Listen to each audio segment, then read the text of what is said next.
শুধুমাত্র সাহরি ইফতার করি, মাঝে আর কোনো পানাহার যৌনাচার না করি, তাতে রোজার যে স্ট্রাকচার সেটা দাঁড়িয়ে যাবে। কিন্তু এই রোজা অর্থবহ হবে, সার্থক হবে, পূর্ণাঙ্গতা পাবে, এর ফিনিশিং হবে তখনই যদি আমরা এই রোজা শুধুমাত্র পেটের না করে, এই রোজা চোখের, এই রোজা আমাদের ব্রেইনের, এই রোজা আমাদের হাতের, পায়ের, সমস্ত অঙ্গ প্রত্যঙ্গের করতে পারি। অর্থাৎ সকল অঙ্গ প্রত্যঙ্গকে, ওই যে পেটকে যেরকম আল্লাহর আদেশ নিষেধ দ্বারা নিয়ন্ত্রণ করছি, ইফতারের ঠিক আগ মুহূর্তেও রকমারি খাবার আমার সামনে আছে, আর মাত্র 2-4-5 মিনিট বাকি আছে সূর্য ডোবার, খাবারের চাহিদা আছে শরীরে, আবার খাবারও সামনে আছে, কিন্তু খাচ্ছি না কেন? আল্লাহর নির্দেশ হয় নাই। ঠিক একইভাবে আমার সামনে কোনো অপরাধ করবার সুযোগ আসছে, কোন যুবক তিনি হারাম কোনো অফার, অবৈধ কোনো প্রস্তাব পেয়েছেন কারোর কাছ থেকে, কোন যুবতী তিনি কোনো অবৈধ প্রস্তাব পেয়েছেন, হারাম প্রস্তাব পেয়েছেন। এই হারাম প্রস্তাব পাওয়ার পরও তিনি তার নিজ এবং সেই প্রস্তাব গ্রহণ করার সুযোগ দুইটাই থাকা সত্ত্বেও আল্লাহর এই ক্ষেত্রে অনুমোদন নাই, এখনো অনুমোদন হয় নাই, বৈধ সঙ্গী আল্লাহ এখনো দেন নাই। সেজন্য নিজেকে ওই পর্যন্ত অপেক্ষমান রাখা, সেজন্য প্রতীক্ষা করা, সেজন্য নিজেকে নিয়ন্ত্রণ করা, এই শিক্ষাটা কিন্তু সিয়াম আমাদেরকে দেয়। সো রমজান মাসের সিয়ামের লক্ষ্য উদ্দেশ্য কি? সিয়াম কেন আমরা রাখছি? বিরত থাকার মানেটা কি? বিরত থাকার মানেই হলো জীবনের পদে পদে ব্রেক দেওয়া, জীবনের প্রতিটি স্তরে স্তরে ব্রেক দিতে জানা। ব্রেক দিতে জানা এটা সুস্থতার লক্ষণ, আর ব্রেক দিতে না জানা এটা অসুস্থতার লক্ষণ। যে ব্যক্তি যা খুশি তা করতে পারে, যা খুশি তা বলতে পারে, তার মুখ দিয়ে কি আসলো না আসলো সে বলে দিল, তার যা খুশি তা সে করে ফেললো, তার বিবেক তাকে নিয়ন্ত্রণ করে না, তার বিবেক তাকে কন্ট্রোল করে না, তার বিবেক তাকে থামায় না, এই ব্যক্তি নিজেকে আধ্যাত্মিকভাবে, স্পিরিচুয়ালি সে নিজেকে কখনো সুস্থ মনে করার কোনো কারণ থাকতে পারে না। পৃথিবীতে যত জীবন দর্শন আছে, পৃথিবীতে যত সমাজ ব্যবস্থা আছে, এই সবগুলোর সাথে ইসলামী সমাজ ব্যবস্থা বা ইসলামী বিধিবিধানের একটা মৌলিক পার্থক্যের জায়গা এখানে, যে বিশেষ করে আজকের পৃথিবীতে যে ভোগবাদী সমাজ আছে, এই ভোগবাদী সমাজে আপনাকে বিরত থাকার কথা খুব একটা কেউ বলবে না, সবাই আপনাকে বলবে শুধু ভোগের কথা। প্রতিটা বিজ্ঞাপন, প্রতিটা অ্যাডভার্টাইজমেন্ট, প্রতিটা বিজ্ঞাপনী বিলবোর্ড আপনাকে আহ্বান করে ভোগের প্রতি। আপনি হয় কোনো গাড়িকে ভোগ করার জন্য আপনাকে আহ্বান করা হবে, অথবা কোনো খাবার দাবার ভোগ করার জন্য আপনাকে আহ্বান করা হবে, অথবা আপনার জৈবিক কোনো চাহিদা পূরণের জন্য আপনাকে নানাভাবে পরিচিত করা হবে, আহ্বান করা হবে। সব দিকে দেখবেন শুধু ভোগের আহ্বান, ভোগের ডাক। ইসলাম আমাদেরকে এর বিপরীতে সবসময় ত্যাগ এবং আত্মনিয়ন্ত্রণের ডাক দেয়, আহ্বান করে। অর্থাৎ দুইটা সম্পূর্ণ দুই মেরুর জিনিস। ইসলাম যে আত্মনিয়ন্ত্রণের কথা বলে, ইসলাম যে আমাদেরকে ত্যাগের কথা বলে, ইসলাম যে আমাদের কন্ট্রোলের কথা বলে, এটা কেন বলে? কারণ একটা সমাজ যদি স্থিতিশীল হতে হয়, একটা সমাজ যদি সুস্থ স্বাভাবিক থাকতে হয়, তাহলে সেই সমাজকে অবশ্যই আত্মনিয়ন্ত্রণ করার অভ্যাস গড়ে তুলতে হবে। সমাজের সবাই যখন ভোগবাদে মত্ত হয়ে যাবে, তখন সেখানে মানুষের অপরাধ প্রবণতা বাড়বে, মানুষের মধ্যে স্বেচ্ছাচারী মনোভাব বাড়বে। এমনকি যা খুশি তা করলে মানুষ সুখী হবে বলে মনে করা হয়, আদতে এর উল্টো। যা খুশি তা যারা করে তারা মানসিকভাবে পৃথিবীর কোনো সমাজে সুখী থাকতে পারে না। এই জন্য ইসলাম আমাদেরকে সবসময় নিয়ন্ত্রণের কথা বলে। জৈবিক চাহিদা পূরণের কথা দেখবেন, ইসলাম আপনাকে বলবে যে আপনি আপনার জৈবিক চাহিদা পূরণ করবেন বৈধ ওয়েতে, আল্লাহর নির্দেশিত পথে, এর বাইরের পথে আপনি যাবেন না। ওয়াল্লাযীনা হুম লিফুরুজিহিম হাফিজুন, যারা তাদের সম্ভ্রমকে সংরক্ষণ করে, তাদের ইজ্জত আবরুকে কন্ট্রোল করে, তাদের যৌবনের চাহিদাকে তারা নিয়ন্ত্রণ করে আল্লাহর বিধিবিধান দ্বারা। এদেরকে আল্লাহ বলেছেন এরা সফল মুমিন, সার্থক মুমিন, তারা জান্নাতের অধিবাসী হবে। উলাইকুমুল ওয়ারিসুন আল্লাযীনা ইয়ারিসুনাল ফিরদাউসা হুম ফিহা খালিদুন, এরাই জান্নাতুল ফিরদাউসের অধিকারী হবে যারা কন্ট্রোল করা শিখছে। ঠিক একইভাবে খাওয়া দাওয়ার ক্ষেত্রে আপনি দেখবেন আল্লাহ বলেছেন কুলু ওয়াশরাবু, খাও পান করো, পানাহার করো। আল্লাহ ভোগের সুযোগ তোমাকে দিয়েছেন, অনুমোদন দিয়েছেন, কিন্তু ওয়ালা তুসরিফু, অপচয় করবে। এই যে কন্ট্রোল, এই যে নিয়ন্ত্রণ। একজন আল্লাহর প্রতি অবিশ্বাসী মানুষ, তার অঢেল টাকা পয়সা হয়েছে, সে অঢেল টাকা পয়সা দিয়ে সে প্রচুর পরিমাণ খাবার অপচয় করতে পারে, অপব্যয় করতে পারে, যা খুশি তা করতে পারে, তার বিবেক তাকে বাধা দেয় না, কোন সমাজ, পৃথিবীর কোন বিচার তাকে বাধা দেয় না। তার সম্পদ সে 10 টাকার জায়গায় 10,000 টাকা খরচ করছে, যেখানে খরচ করার দরকার নেই সেখানেও সে খরচ করছে, তার বিলাসিতার জাহির সে করছে, তাকে কেউ নিষেধ করে না। কিন্তু একজন মুসলিম যখন আল্লাহতে বিশ্বাসী হয়, তখন ইসলাম কিন্তু তাকে কন্ট্রোল করতে পারে। তুমি খরচ করো, ভোগ করো, কিন্তু অপচয় তুমি করতে পারো না, তোমার টাকা নষ্ট তুমি করতে পারো না, অজায়গায় তুমি খরচ করতে পারো না, এর জন্য তোমাকে আল্লাহর কাছে জবাবদিহি করতে হবে। তাহলে বর্তমান যে ভোগবাদী সমাজ ব্যবস্থা, এই সমাজ ব্যবস্থার সাথে ইসলামের পার্থক্যটাই হলো ইসলাম আমাদেরকে নিয়ন্ত্রণের কথা বলে। আর নিয়ন্ত্রণ মানুষের মনুষ্যত্বকে, মানুষের মানবিক গুণাবলীকে ধরে রাখতে সাহায্য করে। আমাদের সমাজে আর যত বিশৃঙ্খলা দেখতে পাই আমরা, যত অনাচার দেখতে পাই, যত অপরাধ প্রবণতা দেখতে পাই, এই সবগুলো হলো নিয়ন্ত্রণহীনতা থেকে। আপনি একজন সরকারি বেসরকারি কর্মকর্তা, কোনো কাজ জায়গা, কোনো অফিসের কোনো প্রতিষ্ঠানে, আপনার সামনে অবৈধভাবে সুযোগ গ্রহণ করা, ঘুষ গ্রহণ করা, অবৈধ উপার্জন করবার সুযোগ আপনার সামনে আসছে। আপনি চাইলেই সেটা করতে পারেন, কিন্তু আল্লাহ আপনাকে নিষেধ করেছেন, আল্লাহর সীমানা আছে এখানে, এটা আপনি ওভারটেক করতে পারেন না। সেই চিন্তা থেকে, সেই চেতনা থেকে আপনি সেই কাজটি করলেন না, আপনি নিজেকে বিরত রাখলেন। এর নাম ইসলাম। তো এই যে সিয়াম সাধনা আমরা করি, রমজান মাসে রোজা রাখি, এই রোজা মূলত আমাদেরকে সেই নিয়ন্ত্রণের কথা বলে। রোজা আমাদেরকে বলে আমরা যখন রোজা রাখি, আমাদের পেটে ক্ষুধা, আমাদের কণ্ঠে তৃষ্ণা, আমাদের সকল চাহিদা শরীরে থাকা সত্ত্বেও, হাতের নাগালে খাবার, পানীয় এবং নিজের চাহিদা পূরণ করবার সব উপাদান প্রস্তুত থাকা সত্ত্বেও আমরা সেগুলো দিয়ে আমাদের চাহিদা পূরণ করি না। কেউ দেখছে না, আমি বদ্ধ প্রকোষ্ঠে, কোনো বদ্ধ কোঠায় আছি, কোনো কক্ষে আছি, সেখানে কোনো সিসি ক্যামেরাও নাই, কোনো মানুষজন নাই, ক্ষুধাও আছে, তৃষ্ণাও আছে, খাবারও আছে, পানিও আছে হাতের কাছে, কিন্তু আমরা কেউ খাই না। কেন খাই না? কারণ আল্লাহ নিষেধ করেছেন, তিনি দেখছেন, কেউ না দেখলেও। ঠিক একইভাবে আমি যখন একাকী থাকি, তখন মোবাইলে হারাম কোনো ভিডিও, ফুটেজ, ছবি দেখার সুযোগ আমার সামনে এসেছে, মনেও চাচ্ছে, সুযোগও আছে, কেউ দেখছেও না, তারপরেও আমার মনে হতে হবে যে আল্লাহ আমাকে দেখছেন এবং তিনি নিষেধ করেছেন, তার নিষেধাজ্ঞা অমান্য করলে শাস্তির মুখোমুখি হতে হবে। সেই ভয়ের চেতনা থেকে যদি আমি সেটাকে স্কিপ করে চলে যেতে পারি, এটাই হলো সিয়ামের বার্তা, সিয়ামের শিক্ষা, সিয়ামের প্রশিক্ষণ। এটাই হলো সিয়ামের লক্ষ্য, যে সিয়াম আমাদেরকে আল্লাহ দিয়েছেন যে বিরত রাখা নিজেকে, এটা ট্রেনিং যেন আমরা করি।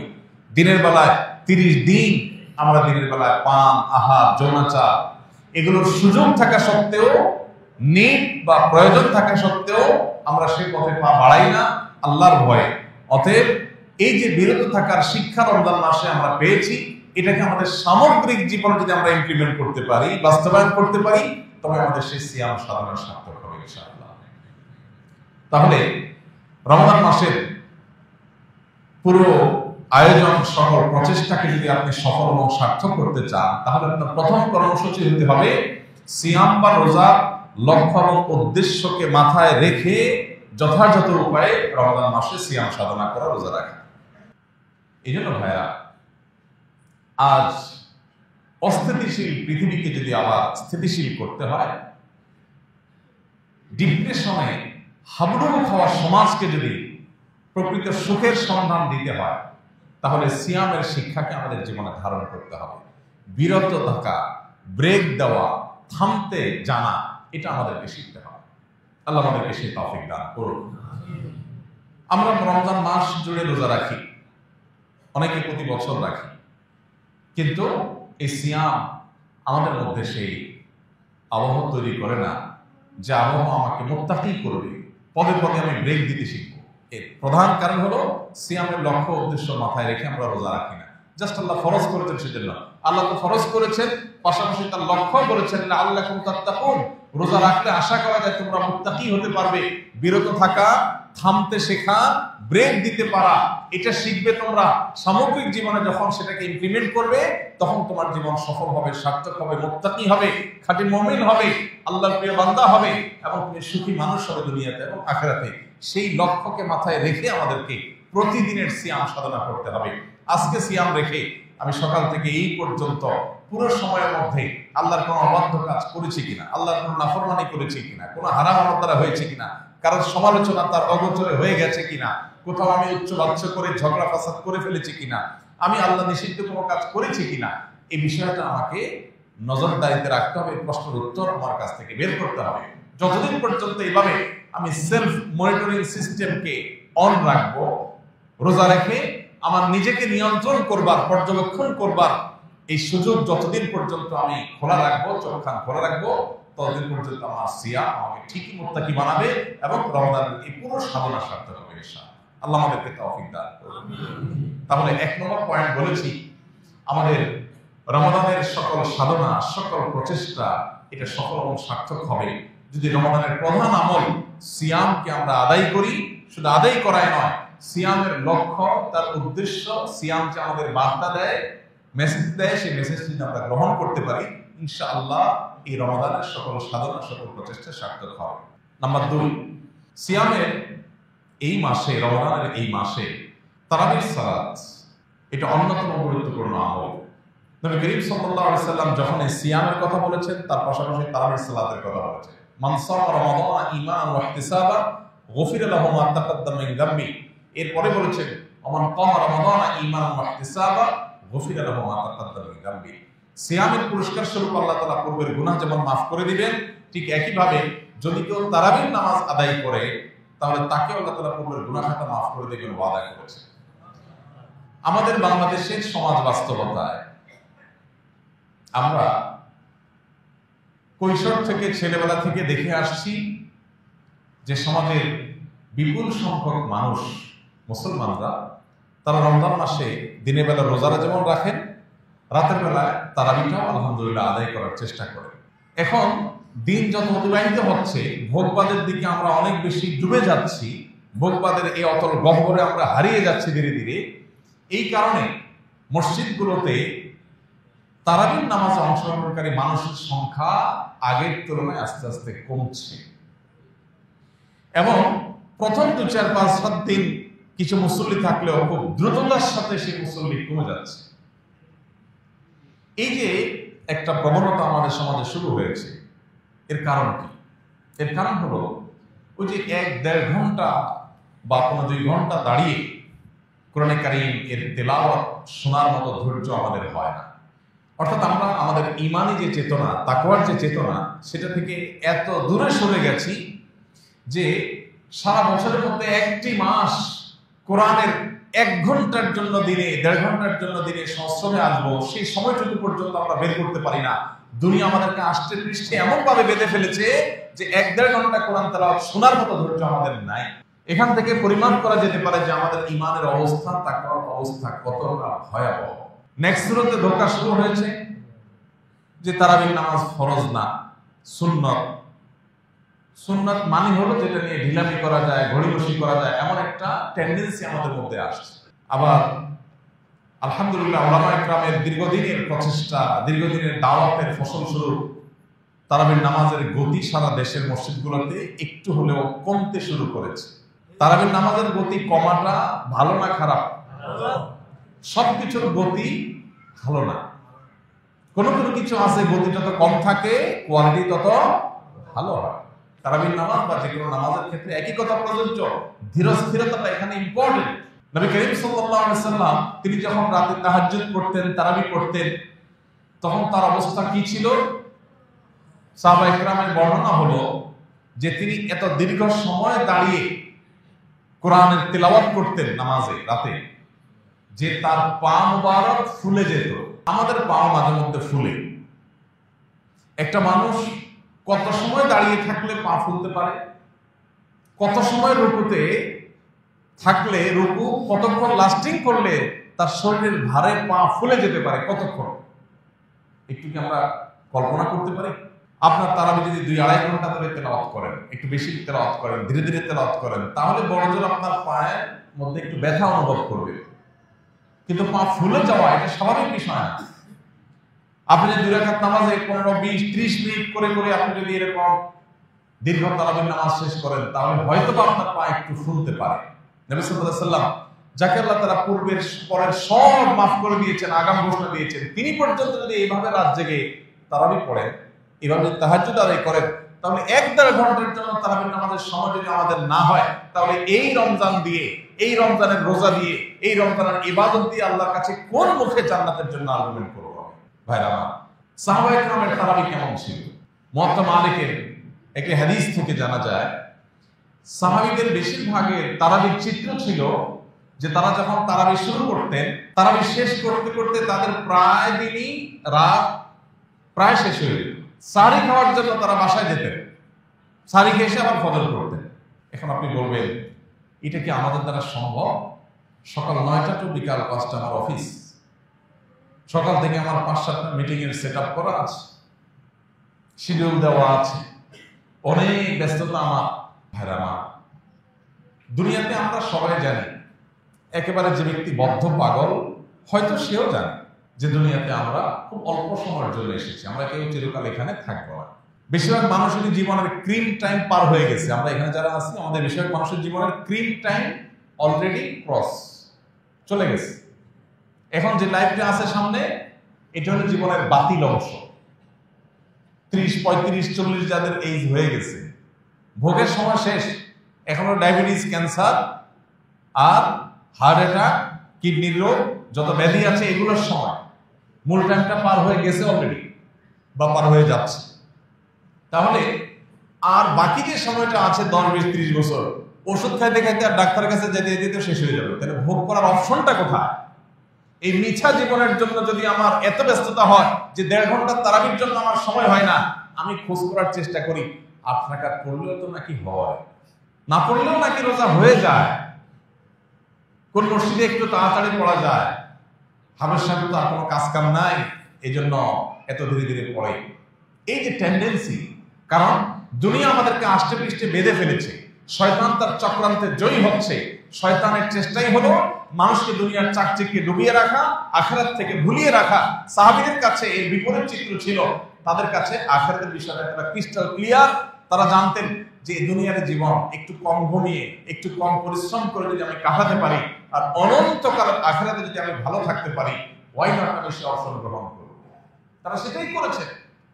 তাদের কাছে দুনিয়াটা ছিল টুকটাক, আর আখিরাতটা ছিল ঠিকঠাক। আর আমাদের এসে উল্টা, নামাজ, রোজা, তারাবি এগুলো হলো টুকটাক, অফিস আদালত, চাকরি বাকরি, ব্যবসা বাণিজ্য সেগুলো হলো ঠিকঠাক। আপনি যদি দুনিয়াতে 2000 বছর থাকতেন আর আখিরাতে মাত্র 20 বছর থাকা লাগতো, তাহলে আপনার এই সঠিক ছিল। কিন্তু আপনি দুনিয়াতে থাকবেন 20, 40, 60, 70, 80 বছর, তাও কোনো গ্যারান্টি নেই কখন থাকবেন, কখন চলে যাবেন। আর আখিরাতে অনন্তকালের জন্য যাবেন, কোনো ব্যাকের অপশন নাই। তাহলে সেই সময়ের জন্য কি পরিমাণ পরিশ্রম করা দরকার। আমাদের রমাদান এর যে বরকত, সেটা থেকে আমরা বঞ্চিত হচ্ছি। এর দ্বিতীয় কারণ হলো যে আমরা অনেকেই তারাবিকে সেভাবে হক আদায় করছি না। একদিন পড়ছি তো 3 দিন পড়ছি না, পড়ছি তো ওই যে 8 রাকাত, 10 রাকাত, কত ফাঁক ফোকর পাওয়া যায়, কত শর্টকাট করা যায়। এক হলো যে আপনি 8 রাকাত তারাবির সপক্ষে যে সমস্ত ওলামায়ে কেরাম রয়েছেন, তাদের দলিল দ্বারা আপনি একবারে কনভিন্সড বা আপনি তাদের অনুসারী, সেটা একটা বিষয়। কিন্তু আজকাল এটা একটা রোগে পরিণত হয়েছে অনেকের, যে কিভাবে কত শর্টকাট করা যায়। নবী সাল্লাল্লাহু আলাইহি ওয়াসাল্লাম বলেছেন, যে ব্যক্তি ইমামের সাথে এশার নামাজ পড়বে এবং ইমাম চলে যাওয়া পর্যন্ত সে থাকবে, ইমাম চলে যাওয়া পর্যন্ত, নামাজ শেষ করে ইমাম সমাপ্ত করে শেষ করা পর্যন্ত বা বিদায় হওয়া পর্যন্ত যে ব্যক্তি থাকবে, ওই ব্যক্তিকে আল্লাহ তাআলা রাত জেগে ইবাদতের সওয়াব দান করবে। অর্ধরাত জেগে ইবাদত করার সওয়াব পেতে হলে আপনাকে ইমাম যাওয়া পর্যন্ত থাকতে হবে। আপনি মাঝপথে চলে গেলে এই সওয়াব আপনি পাবেন না, এটা পরিষ্কার। শেখ মোহাম্মদ সালেহ আল মুনাজ্জিদ হাফিজাহুল্লাহ, ইসলাম সৌদি আরবের সবচেয়ে বিখ্যাত, বিশ্ববিখ্যাত ফতোয়া রয়েছে, সেখানে পরিষ্কারভাবে মাসালা লিখেছেন কেউ যদি 20 রাকাত নামাজ হয় কোথাও, সেখানে 8 রাকাত পড়ে চলে যায়, এই ফজিলত সে পাবে না, কারণ রাসূল শর্তই দিয়েছেন ইমাম যাওয়া পর্যন্ত থাকতে হবে। আপনি প্রয়োজন বসে তেলাওয়াত করেন, কিন্তু আপনি যদি চলে যান এই সওয়াব আপনি পাবেন। তো যাই হোক, এই যে তারাবি না পড়া বা কমায় ফেলা বা ফাঁক দিয়ে বের হয়ে যাওয়া অথবা আপনার শর্টকাট করার চেষ্টা, হাফেজ সাহেবদেরকে তাড়া দেওয়ার চেষ্টা, এগুলো অনেকাংশেই আমাদের দুনিয়ামুখিতা বেড়ে যাওয়ার কারণে হয়েছে। এই জন্য ভাইয়া, রমজানকে সার্থক করতে হলে তারাবির প্রতি আমাদের আরো মনোযোগী হতে হবে। তারাবির তেলাওয়াত হাফেজ সাহেবদেরকে এমন ভাবে করতে বলতে হবে যেন আপনি স্পষ্ট বুঝতে পারেন। শুধু শেষে ইয়া আলামুন আর তাআলামুন বুঝেন, মাঝখানে তার কিছু বুঝেন না। এটা কি তারাবি না তামাশা? মুসলিমদের মধ্যে রীতিমতো এটা নিয়ে গর্ব করা করি হয় যে আমাদের আজকে 9:30 শেষ হয়েছে, ও মসজিদে 9:25 শেষ হয়েছে। কি তুকুর হাফেজ, মানে যে হাফেজ যত আগে শেষ করতে পারে সে হাফেজ নাকি তত তুকুর। যারা ড্রাইভিং জানেন তারা বলতে পারবেন, স্পিডে গাড়ি চালাতে পারার নাম ভালো ড্রাইভিং না, কন্ট্রোল করে গাড়ি চালাতে পারাটা হলো ভালো ড্রাইভিং।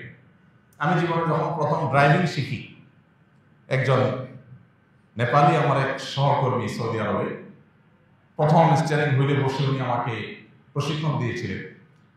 তো তিনি আমাকে যখন মোটামুটি গাড়ি আমি রান করা শিখেছি, ক্লাস, ব্রেক, তারপরে অন্যান্য সবকিছু যখন চেনা হয়ে গেছে, তখন আমি গাড়িকে এখন রান করতে পারি। রান করা শুরু করলাম, তিনি পাশে বসে আছেন। তখন উনি আমাকে প্রথমে পরীক্ষা দিলেন যে আপনি গাড়িটা কত আস্তে চালাতে পারেন, এটা হলো পরীক্ষা। নতুন ড্রাইভার, প্রথম জীবনে স্টিয়ারিং হুইল হাতে নিয়েছে, চাপ দিলে মোমো করে দৌড়ায়। আস্তে চালাতে কার মন চায়? চাপ দিলেই শুধুমাত্র দৌড়াতে থাকে, আর দৌড়াইলেই শান্তি লাগে। আর সেখানে প্রশিক্ষক বলতেছে না কত আসতে পারে। এরপর এক পর্যায়ে উনি নেমে গেলেন গাড়ি থেকে, নেমে বলেন আমি খুব ধীরে ধীরে হাঁটবো, একটা বাচ্চার মতো, ঠিক আমার সাথে তাল মিলায় গাড়ি চালাতে পারেন কি? আমি দেখি কিন্তু ডিফিকাল্ট। ম্যানুয়াল গিয়ার হলে গাড়ি বন্ধ হয়ে যাচ্ছে, স্টার্ট বন্ধ হয়ে যাচ্ছে, এত আস্তে চালাতে গেলে বন্ধ হয়ে যাচ্ছে, স্কার্টারের সাথে ক্লাচের সমন্বয় করা কঠিন হয়ে যাচ্ছে। তখন বললেন যে ড্রাইভার হয়ে উঠতে হলে আস্তে চালানো শিখতে হবে। জোরে সবাই চালাতে পারে, জোরে চালানোর পরে দাঁড়ান দৌড়ান, কোথাও মারছেন না মারছেন তো পরের ইস্যু, কিন্তু আস্তে যে চালাতে পারে, নিয়ন্ত্রণ যে করতে পারে, সে হলো ড্রাইভার। তা হাফেজ সাহেব কি করছে মাঝখান দিয়ে কিচ্ছু বললেন না, তুফানের মতো ফেনা চলে ফেললো না, শুধু আলামুন আর তাআলামুন বললো। আপনি বললেন বাপরে বাপ, কি হাফেজ, কিছুই বোঝা যায় না। যেমন মুসল্লি তেমন হাফেজ। এই জন্য তেলাওয়াত ধীরে ধীরে করতে পারা, এটা সব হাফেজ পারে না, তুফুর ভাবে হুলস্থুল ভাবে সবাই করতে পারে। এই জন্য ভাই, রমজান মাস জুড়ে আমরা চেষ্টা করবো ইনশাআল্লাহ আমাদের তারাবির নামাজে আরো বেশি মনোযোগী হতে। তারাবির নামাজকে অর্থবহ করবার জন্য আমরা একটা বই গত বছর লিখেছিলাম, তারাবির সালাতে কোরআনের বার্তা। বাংলাদেশে যত ধর্মীয় বই বিক্রি হয়েছে, রকমারির অ্যালগোরিদম অনুযায়ী, তাদের হিসেব অনুযায়ী এই বইটা বাংলাদেশের সর্বোচ্চ ধর্মীয় ক্যাটাগরির সর্বোচ্চ বিক্রিত বই, তারাবির সালাতে কোরআনের বার্তা। এটাও ইমাম সাহেবের কাছে পেয়ে যাবেন, হয়তো আপনারা নিতে পারেন কারো লাগবে। আমি যেখানে তারাবি পড়ি আমার বাসার পাশে মসজিদে, সেখানে আমি চেষ্টা করি যেদিনই থাকি প্রতিদিনই তারাবির সারসংক্ষেপটা আমি 5-7 মিনিটে মুসল্লিদের সামনে তুলে ধরি। 3-4 পৃষ্ঠায় সারসংক্ষেপটা তুলে ধরা আছে। অতএব এইটা আপনি বাসায় যদি একটু দেখে আসেন, তাহলে আপনার ওই যে তারাবিতে আপনার যে একটা বিরক্তি লাগে অনেকের, এই বিরক্তিটা লাগবে না ইনশাআল্লাহ। আপনি যে অর্থটা বুঝেন কি আছে না আছে, রিলেট করতে পারবেন, মনোযোগটা আপনার বাড়বে ইনশাআল্লাহ। আল্লাহ আমাদেরকে তারাবিটাকে যথাযথভাবে আদায় করার তৌফিক দান করুন। ভাইরা, এই যে কোরআন তেলাওয়াত করি আমরা বা কোরআন তেলাওয়াত শুনি, এটা যে কত বড় একটা ট্রিটমেন্ট। যারা জিনের উপদ্রবের শিকার হয়েছে, ব্ল্যাক ম্যাজিকে যারা আক্রান্ত হয়েছেন, এবং যারা এটা রুকিয়া শরঈয়া করেছেন, শরঈ ঝাড়ফুঁকের শরণাপন্ন যারা হয়েছেন, সার্ভিস যারা নিয়েছেন, তারা জানবেন খুব ভালো করে যে কোরআন তার সবচেয়ে বড় মিরাকল হলো কোরআন আল্লাহ রাব্বুল আলামিনের এমন এক কালাম, এমন এক গ্রন্থ যে এইটার তেলাওয়াতের ফলে অনেক রোগ, অনেক অসুখ, অনেক আধ্যাত্মিক সমস্যা, এমনকি জিন জাদুর যে সমস্যা, এটা ট্রিটমেন্ট তেলাওয়াতের মাধ্যমে হয়ে যায়। আমার পরিচিত একাধিক মানুষ, পার্সোনালি আমি খুবই চিনি, ব্যক্তিগতভাবে ফ্যামিলিগতভাবে আমার সাথে ভালো সম্পর্ক আছে, এরকম মানুষ আছে। একসাথে উমরা করতে গেছি, ওনার ফ্যামিলিতে জিনের সমস্যা অনেক, উপদ্রব ভয়ঙ্কর। তো রমজানে যখন মক্কা হারাম শরীফে একদিন, 2 দিন, 3 দিন তারাবির নামাজ পুরার সময় উনি ওনার ফ্যামিলি তারা সামিল হয়েছে, তেলাওয়াত শুনেছে, এরপর থেকে তাদের অসুস্থতা ভয়ঙ্করভাবে বেড়ে গেল। আমাদেরকে জানালেন যে হঠাৎ করে একবার বেহুশ হয়ে যাওয়ার অবস্থা, সহ্য করা যাচ্ছে না, তেলাওয়াত কাহিনী কি। তো আমি রাকিদের সাথে যোগাযোগ করলাম, বিভিন্নভাবে পরামর্শ আলোচনা করলাম, করার পরে অ্যাসেসমেন্ট করে দেখা গেল যে মেডিসিন জায়গা মতো পড়েছে, অর্থাৎ এই যে তেলাওয়াত হচ্ছে সেই তেলাওয়াতের ফলে তার ট্রিটমেন্ট শুরু হয়ে গেছে। তখন সে ভদ্রলোক আমাকে বললেন, ভাই আমার তো ফ্লাইট কালকেই ছিল, তা আমি ফ্লাইট টিকিট ক্যান্সেল করে নতুন করে টিকিট করতেছি, আমি ইনশাআল্লাহ আরো 1 সপ্তাহ পরে যাব, মানে আরো 1 সপ্তাহ ট্রিটমেন্ট নেব। তিনি আরো 1 সপ্তাহ থাকলেন, এরপরে অনেকটা সুস্থ হয়ে তার ফ্যামিলি তিনি দেশে ফিরেছেন। আমার নিজের সাথে এক ব্যক্তির ঘটনা, একসাথে আমরা গেছি। এই জন্য ভাইরা, তারাবির নামাজের তেলাওয়াত শুনতে আপনার কষ্ট হয়, বিরক্তি লাগে, আপনি চলে যান। এক বসায় শুধুমাত্র ফেসবুক, ইউটিউবে আপনি প্রতিদিন অন্তত 1-1.5-2 ঘন্টা পার করে দেন, আপনি টেরও পান না।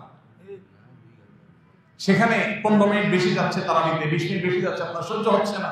আপনি চলে যেতে পারলে আপনি বাঁচেন, মনে হয় আপনার সময়ের অনেক দাম। আপনি সেই মানুষ যে দিনে ঘন্টাকে ঘন্টা আপনার সোশ্যাল মিডিয়াতে মোবাইল ধরছেন, যে 30 মিনিট চলে গেছে আপনি টেরও পান নাই। যা শুধু একটা মেসেজ চেক করার জন্য পকেটে বের করছেন, কোথাকার মেসেজ থেকে কোথায় চলে গেছেন আপনি জানেন না, আধা ঘন্টা শেষ, 40 মিনিট শেষ। সেই মানুষ যদি তারাবির নামাজে আপনার কাছে বিরক্তি মনে হয়, সময় দিতে কষ্ট মনে হয়, তাহলে কি জবাব আল্লাহর কাছে দিবেন? এই জন্য আপনার নিজের কল্যাণে, নিজের প্রয়োজনে আপনি তারাবির নামাজে মনোযোগ দিয়ে শুনেন, মনোযোগ দিয়ে তেলাওয়াত শুনেন। মনোযোগটা ইম্পর্টেন্ট। যত মনোযোগ দিয়ে শুনবেন আপনার ভেতরে পুরো ট্রিটমেন্ট হয়ে যাবে শরীরে। মুসলমানদের ঘরে আজকে যত অকল্যাণ, যত জিনের উপদ্রব, যত ব্ল্যাক ম্যাজিকের উপদ্রব, ঘরে ঘরে। আমাদের অফিসে ফাউন্ডেশনে 100টা ফোন যদি দিনে আসে, 100 বেশি ফোন আসে, 100টা ফোন যদি প্রতিদিন আসে, তার 80টা আসে এই ব্ল্যাক ম্যাজিকের রোগ সম্পর্কে। ঘরে ঘরে এখন সব মানুষ টের পাচ্ছে না। অনেক বড় বড় ডাক্তার, মেডিকেল কলেজের প্রিন্সিপাল, তারা পর্যন্ত মাঝে মধ্যে সশরীরে আসেন, এসে বলেন, ভাই আমি মেডিকেল কলেজের প্রিন্সিপাল, আমি জানি এটা কোনো ফিজিক্যাল সমস্যা না, আমার ফ্যামিলিতে এই যে সমস্যা আমি দেখছি, কোনো চেক আপে কোনো কিছু ধরা পড়ছে না, দেশে বিদেশে ট্রিটমেন্ট সব করা শেষ, কিচ্ছুই ধরা পড়ছে না, রোগের কোনো কুলকারা নেই, এটা অস্বাভাবিক কিছু। ঠিকই রুকিয়া করছে, সাথে সাথে আল্লাহ তাআলা ফল দিচ্ছে। কোরআনের যদি জীবন্ত কোনো অলৌকিকত্ব দেখতে চান, তাহলে কোরআন তেলাওয়াতের মাধ্যমে কিভাবে মানুষকে আল্লাহ তাআলা ট্রিটমেন্ট করেন, এটা আপনি দেখতে পারেন। ভাইরা আমার, এই জন্য কোরআনে কিন্তু আল্লাহ এটাকে শেফা বলেছে, কোরআনের মাধ্যমে আরোগ্য লাভ হয়। এই জন্য আমাদের রমজানে মনোযোগ দিয়ে তারাবি শুনতে হবে, না আমাদের কল্যাণে সওয়াব যেমন হবে, আমাদের ট্রিটমেন্ট হবে, আধ্যাত্মিক ট্রিটমেন্টও হবে, আবার বিভিন্ন ধরনের এই জিন জাদু ইত্যাদি ট্রিটমেন্টও হবে। আল্লাহ আমাদেরকে তারাবির নামাজকে সুন্দরভাবে যথার্থভাবে আদায় করার তৌফিক দান করুন। রমজানকে সার্থক করার জন্য তৃতীয় কর্মসূচি হলো, রমজান মাসে সকল গুনাহের ব্যাপারে জিরো টলারেন্সে চলে যাবে। সকল গুনাহ, সকাল থেকে রাত পর্যন্ত ফেসবুক, ইউটিউব থেকে যদি আপনি গুনাহ থেকে বেঁচে থাকা কঠিন হয়, তাহলে এগুলো আপনি আনইনস্টল করে ফেলান মোবাইল থেকে। আমি অনেক যুবককে চিনি পার্সোনালি, যে যুবকরা রমজানের শুরুতে শুধুমাত্র যোগাযোগ রক্ষার জন্য হোয়াটসঅ্যাপ, মেসেঞ্জার 1-2টা অ্যাপ রেখে, আর বাকি যেগুলো সময় কিল করে বা চোখের গুনাহ করায়, এই অ্যাপগুলোকে মোবাইল থেকে বিদায় করে দেয়। একটা মাসের জন্য যদি আপনি চেষ্টা করেন, অন্তত গুনাহ থেকে বাঁচার অভ্যাস আপনার গড়ে উঠবে। এই জন্য রমজানকে সার্থক করতে হলে তৃতীয় কর্মসূচি হলো গুনাহমুক্ত রমজান। আমি সারাদিনে কারো সমালোচনা তার পিছনে করবো না, একটা খারাপ কথা আমি বলবো না, খারাপ কিছু দেখবো না, খারাপ কিছু শুনবো না। এই সংগ্রাম চালাতে হবে। যদি আপনি এটাতে সাকসেস হন, জয়ী হন, তাহলে যে তাকওয়ার ট্রেনিং আপনার হয়ে যাবে, অভ্যাস গড়ে উঠবে, ইনশাআল্লাহ আপনার ধরে রাখতে পারবেন। 4 নম্বর সর্বশেষ কর্মসূচি হলো শেষ 10 দিন ইতিকাফ করবেন। শেষ 10 দিন ইতিকাফ মাস্ট। ইতিকাফটা যদি আপনি শেষ 10 দিন মসজিদে করতে পারেন এবং ইতিকাফ বসে অতিরিক্ত অপ্রয়োজনীয় মোবাইল টিপাটিপি বন্ধ করতে পারেন, অটোমেটিকলি আপনার রমজানকে আপনি সার্থক করতে পারবেন ইনশাআল্লাহ। কারণ যখন আপনি মসজিদে নিজেকে আবদ্ধ করে ফেলবেন 10 দিনের জন্য, আপনি যখন বাহিরে যেতে পারবেন না এবং অপ্রয়োজনে মোবাইল টিপাটিপি আপনি যখন করার অপশনটা বন্ধ হয়ে যাবে, অটোমেটিকলি আপনার তেলাওয়াত আসবে, দোয়া আসবে, আল্লাহর স্মরণ আসবে, আল্লাহর জিকির হবে এবং আপনি ভালো কাজ করতে পারবেন। এই জন্য লাইলাতুল কদর পেতে হলেও ইতিকাফের কোনো বিকল্প নাই। ইতিকাফ করার জন্য মসজিদগুলোতে লটারি হওয়া দরকার। দুর্ভাগ্য আমাদের, এখন ইতিকাফ করার জন্য লোক খুঁজে পাওয়া যায় না। এজন্য ভাইরা, ইতিকাফ এমন একটা আমল, যে আমল আপনি একবার করলে এটার যে তৃপ্তি, এটা অনুভব করলে আপনি আর ছাড়তে পারবেন না। আল্লাহ তাআলা আমাদেরকে ইতিকাফের এই গুরুত্ব বোঝার তৌফিক দান করুন। আমিন। ইতিকাফ এমন আমল যে নবী করিম সাল্লাল্লাহু আলাইহি সাল্লাম রমজান মাস যখনই রমজানের রোজা ফরজ হয়েছে দ্বিতীয় হিজরিতে, তখন থেকে তার ওফাত দশম হিজরিতে হয়েছে। এই 8 বছরের দীর্ঘ সময়ে কোনো দিন, কোনো রমজানে তিনি ইতিকাফ ছাড়েন নাই। প্রত্যেক রমজানে প্রতি বছর তিনি ইতিকাফ করেছেন। যে আমল প্রিয় নবীজি একটি রমজানে একটি বছরও ছাড়েন নাই, সেটা আপনি জীবনে এক বছরও করেন নাই। বেশিরভাগ মুসল্লিদের অবস্থা। এখানে হাত তুলতে বলা হয়, কারা কারা জীবনে ইতিকাফ করেছেন, অল্প কিছু হাত উঠবে। বেশিরভাগ মানুষ জীবনে একবারও বসেন নাই। যেটা রাসূল সাল্লাল্লাহু আলাইহি ওয়াসাল্লাম জীবনে একবারও ছাড়েন নাই, সেটা আপনি জীবনে একবারও করেন নাই। আপনি কি উম্মত, কি জান্নাত প্রত্যাশী, আপনি নিজের মূল্যায়ন নিজে করেন। রাসূল সাল্লাল্লাহু আলাইহি ওয়াসাল্লাম জীবনে যেটা ছাড়েন নাই, এটা আপনি এক দুবার হলে তো করবেন। এই জন্য ইতিকাফ করার নিয়ত করবো তো ইনশাআল্লাহ। এখন থেকে বলতেছি, কারণ ইতিকাফ 20 রমজান সন্ধ্যা সূর্য ডোবার আগে আগে আপনাকে শুরু করতে হবে। তখন বললে তো আর আপনি প্রস্তুতি নিতে পারবেন না। এখন আগে থেকে বললাম 10-12 দিন সময় আছে, এর মধ্যে আপনি প্রস্তুতি নেন, প্রিপারেশন নেন, পরিকল্পনা করেন। তাহলে এই চতুর্মুখী চেষ্টা যদি আপনি করেন, তাহলে ইনশাআল্লাহ আপনার এই মাসটাকে আপনি সাকসেস করতে পারবেন। আল্লাহ আমাদেরকে রমজানের সকল অর্জন, সকল সুফল, সকল মাগফিরাত, নাজাত, রহমত, বরকত, কল্যাণ, সওয়াব, আজর, এগুলোকে আল্লাহ তাআলা আমাদের আমলনামায় নিজের ঘরে তোলার তৌফিক দান করুন। ভাইরা আমার, বহু মানুষ আমাদের সাথে এই মসজিদে হয়তো গত রমজানে ছিলেন, এই রমজানে তারা নাই। এই মহিপল্লীর বহু পুরাতন বাসিন্দা আছেন। আল্লাহ জহির সাহেব মসজিদের সহসভাপতি ছিলেন। কোভিড-19 সময় দুনিয়া থেকে চলে গেছে। এখনো চোখের সামনে ভাসে কিভাবে তিনি পায়চারি করতেন, ভালো মন্দ মানুষের মধ্যে থাকে, কিন্তু চাতক পাখির মতো চেয়ে থাকতেন যে কোনো রাস্তাঘাট যেন নষ্ট না হয়, কেউ যেন অনাচার না করে। এটা তার একটা ভালো গুণ ছিল। উল্টাপাল্টা দেখলেই সেখানে গিয়ে থামানোর চেষ্টা করতেন। জেলাজন্ত একজন মানুষ হঠাৎ করে চলে গেলেন, শেষ, আর কোনোদিন আসবেন না, শেষ, নো রিটার্নের পর্যায়ে চলে গেছেন, সেই জগতে চলে গেছে। আর অনেকে আমাদের ছিলেন এখানে, যাদের জানাজা আমরা পড়েছি গত 1 বছরের মধ্যে, তারা আর আসবেন না। আমরা এখানে যারা বসে আছি এখন, আমি কিংবা আপনি, হয়তোবা সামনের রমজানের আগে আগে দুনিয়া থেকে আমরা চলে যাবো। সামনের রমজানে হয়তো এই মসজিদ থাকবে, আমরা অনেকে এখান থেকে আমাদেরকে তুলে নেওয়া হবে, শেষ। এটাই জীবনের শেষ সুযোগ, এটাই জীবনের শেষ রমজান। সেই চিন্তা থেকে আসুন রমজানের অবশিষ্ট দিনগুলোকে যথাযথভাবে কাটানোর চেষ্টা করি।